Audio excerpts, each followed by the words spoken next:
শুভ সকাল বন্ধুরা, সবাই ভালো আছেন আশা করছি। তো তারপর ঝটপট করে ছেলের স্কুলের টিফিন রেডি করে দিলাম। তো এখানে রয়েছে লুচি আর আলুর তরকারি। তো ছেলে এবার রেডি হয়ে গেছে স্কুলের জন্য, তো ওকে ঝট করে পাঠিয়ে দিলাম ওর বাবার গাড়ি করেই। তারপরে এখানে রান্নাঘরে চলে এলাম, ওখানে ভাত হয়ে গেছে।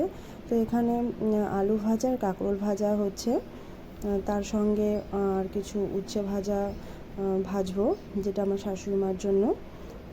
তো এখানে করলাও রয়েছে কিছুটা।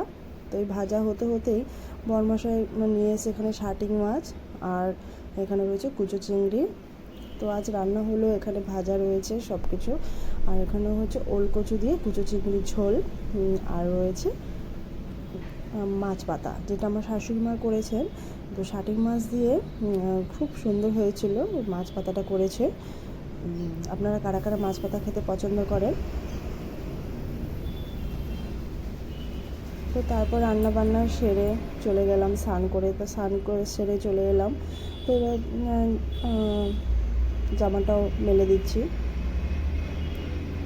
তো চলে এসেছি ছাদে, যে ছাদে আমরা সব জামা কাপড় মেলি। তো তারপর সকাল সকাল স্নানটা সেরে নিয়ে পুজোটাও দিয়ে দেবো।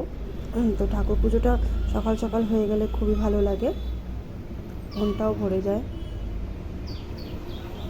পুজো দেওয়ার পর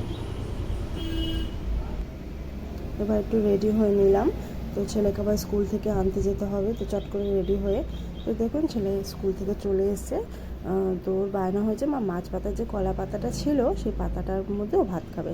তো ঝট করে ভাতগুলো